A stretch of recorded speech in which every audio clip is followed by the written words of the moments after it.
Thank you all for coming today. I'm going to start with reading a brief letter on behalf of Mama's auntie,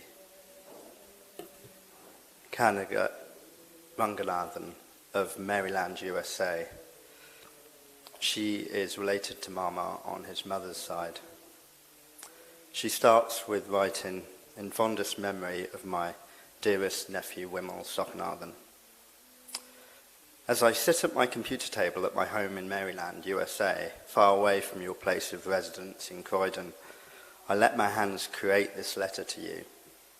My dearest nephew, Wimal, I know for sure that my laments can be heard by you. Wherever you are, your state is freed from mortal pain and worldly sorrow. Wherever you are in your present ethereal existence, I know for sure indeed that you can hear every word that I utter through this epistle. Though our Hindu scriptures have taught us the eternal truth that when a person exits from this life, only his body is destroyed, but his soul, his very essence, cannot be destroyed by fire, sword, or water. Yet I do know why my heart still weeps for you. I know in your humorous way, I hear you telling me, 'Auntie, I'm not gone anywhere. The real me still exists to cheer you all.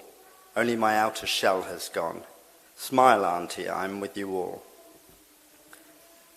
So I smile indeed to let my mind dwell on the beautiful, cherished memories you have left behind with me, memories of a wonderful person I was blessed to know from my young age until now.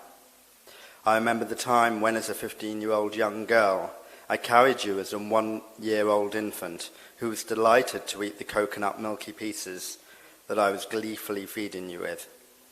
I saw you growing up as a bouncy, fair and happy child, competing with others to get my attention and sleep next to his dear auntie.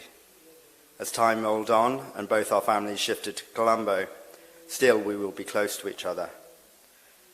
I saw you grow into a happy young lad with a camera capturing every captivating object on your camera and turning out enchanting pictures. You dear Wimal made my 2 young children pose in charming poses and gifted me with their beautiful pictures to adorn my albums, which my family cherishes even now. As that phase of your life passed and you entered your high school days, your artistic talent blossomed with a flair for acting, film songs, and a keen interest in dramatic activities. Seeing your innate talent in speech, rendering your interest in many aspects of acting ability, Radio Ceylon provided you as a temporary newscaster in their Tamil service, which provided a stepping stone to your brilliant career in broadcasting services. Wimal Sockanathan Anma, August 1 Pathma, and you earned a law degree with laurels. As both our families moved to England, we kept close proximity. Even after my family settled permanently in USA, our close relationship was maintained whenever we visited each other.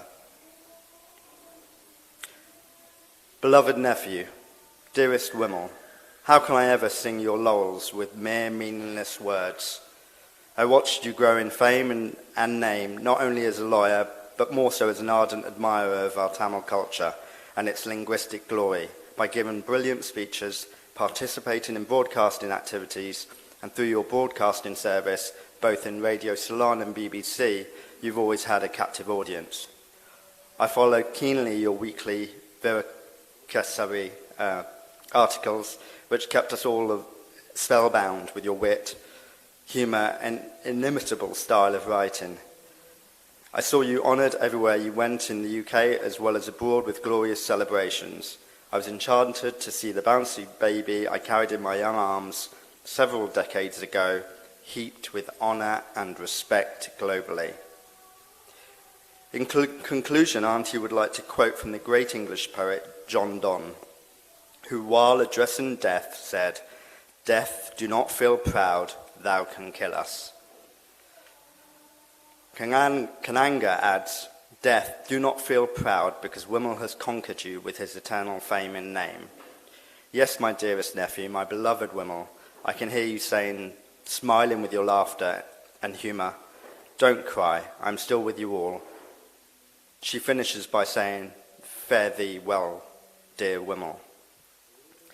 Speaking as his son-in-law, I'd like to just convey to you just a few thoughts about my father-in-law. I've had the pleasure of knowing Wimal Mama since 2014, where we met in his favourite Singaporean restaurant. I married his daughter in 2015, and I've had the experience of living with him since 2019. It was not long after that I met him that my own extended family said, do you know the family you're marrying into?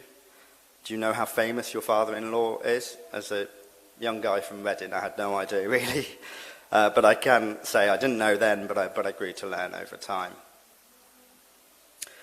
What I also grow to learn was about his incredible humility. For a man who's done so much in such a short space of time, he was an incredibly humble man in many ways. He was a man of daily prayer, and I witnessed that myself. And he's always treated me with the greatest of respect, always supportive, always joking, and always with love. He even trusted that Jana and I build a house fitting for his family. He was fully supportive of Jana and I's relationship from the start. Despite living in the same house, neither Mama nor Mami have ever involved themselves in our marriage or our decision-making unless we've directly asked for it. And that's quite an achievement. I'm not sure I'd be able to give Rookie that same service. One thing I'll always have in common with Mama is that he was probably the only other man in the world who shed tears, a lot of tears, when he heard that Jana was pregnant. And I still remember his face filled with joy when we brought his granddaughter home. I'm glad that we could give him that joy. That's all. Thank you.